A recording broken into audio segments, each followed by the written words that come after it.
Who you are and the larger part of you has already assembled in this vortex of creation, you see. And so we are well aware of who you are and what you're asking for. As people come forth, we'll call you one at a time, and we will visit with you about whatever is on your mind. It is our powerful intention to assist you in getting into the proximity of this vortex of creation. Because if you are not somewhere near the solution that you seek, you won't hear our answer, even though it will be brilliant. You have to be in the vibrational vicinity of what you're reaching for, which means in many cases, you have to distract yourself from what's been bothering you. Because do you know, the vibrational frequency of a question and its answer are very different frequencies. The vibrational frequency of a problem and a solution are very different frequencies. And so we want this forum to be an opportunity for you to listen and feel and come into vibrational concert with who you really are, which means we're going to do our best to distract you from the vibrational patterning of what's been holding you apart from who you are. We want you in the vortex. That's where you belong. But we don't ever want to imply that you should just get in there and remain in there. You'd have to croak to do that. You came forth in physical form with the distinct intention of exploring contrast for the purpose of expansion, for the purpose of joyous expansion. Not one of you said, I'll go forth and I'll struggle and strive and I will launch rockets, but I won't go. I'll just stay there in my lackful, mournful, complaining existence. And I'll sacrifice the joy that could be mine for the good of others. Not one of you said that. Every one of you said, I'll go into natural contrast and from it I will choose. And once the choice is made and the larger part of me gives undivided attention to the choice, I will too. And you know what the most exhilarating thing about that is that everything that you want to call joyous life experience, every bit of it is that closing of that gap. In other words, you out here on the leading edge, you get to explore the contrast and you get to launch the rocket. But then the most wonderful thing happens to you.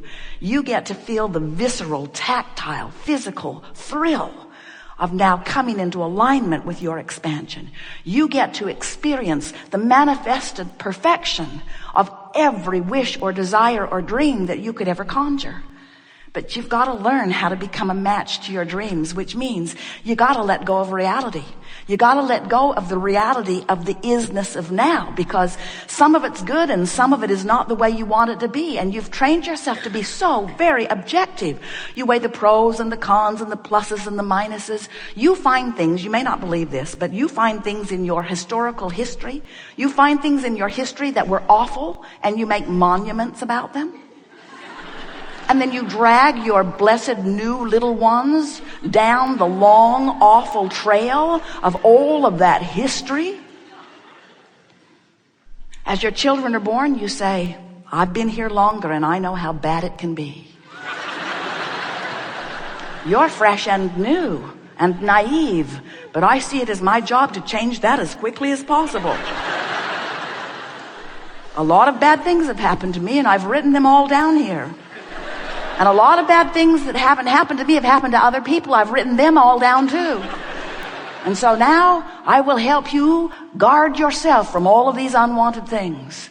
And what most humans do not realize is that in every moment of every bit of that, all they are doing is holding themselves apart from the vibrational reality that is full of all of their requests and is sustained by the energy that creates worlds, by that which man calls God, by that which is the source of all that is good, that remains there for you, surrounding everything that you want and the larger part of you, summoning you all day, every day into it, calling you, calling you, calling you. And when you answer that call, when you move in the direction of that, you feel the relief of releasing the resistance. With every particle of resistance that you release, with every bit of movement toward who you really are, you feel yourself blossoming and blooming and becoming that being that you have already become, vibrationally speaking. So when we tell you you are vibrational beings, how does that set with you? Are you all right with that? When we tell you that you are source energy in a physical body, does that sort of kind of make sense to you? When we tell you that you're exploring contrast and that the contrast helps you to choose, do you get that? And when we tell you that when you've chosen, that the larger part of you embraces your choice and holds it for you eternally, waiting for another amendment and waiting for you to become a vibrational match to it, can you relate that to the wonderful aspects of your life? Do you get that? Do you now understand the emotions within you and what they mean? Do you know that the source within you is one who loves? Do you know that? And do you know that that's why when you find someone that you're not appreciating, when you're finding fault or blame, when you're condemning someone or something, even when by your physical standards they darn well deserve it, do you now understand what that negative emotion means? It means you departed from who you are. Source says you have the free will to do that, but you're not ever going to feel like you really feel when you hate, because you are a lover. The larger part of you loves. And when you don't love, you're not who you are. And there is a separation that you can feel in your solar plexus that feels like hate or anger. When you are afraid, do you know that it does not mean that you're receiving a warning bell that says there's danger? Do you know that when you're afraid, what it means is you have thought about something and therefore activated a vibration and therefore established a vibrational pattern of such separation from who you are that that empty, awful feeling that you call fear simply means your thought is not in sync with who you are. You're draining yourself. Draining isn't the right word. You are disallowing the refueling, the refilling of who you really are.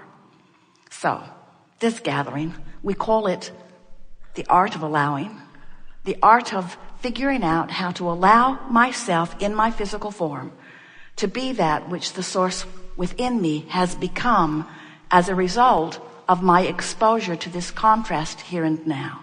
Do you see how it all fits together? There are no words to convey to you the appreciation that we feel from this non-physical vantage point for the leading edge work that you all are doing. We want to assure you that your future, that the future of this planet, that the future of all that you know as physicality, it is magnificently laid out before you. And when you find something to fuss and worry about, the most significance that that has is that for you, right here, right now, you prevent yourself from being the full being that you really are. And here is the most significant thing that you will hear from us this day or ever. That negative emotion that you feel simply means that you are not keeping up with you. You are not keeping up with who you have become as a result of the life that you've been living.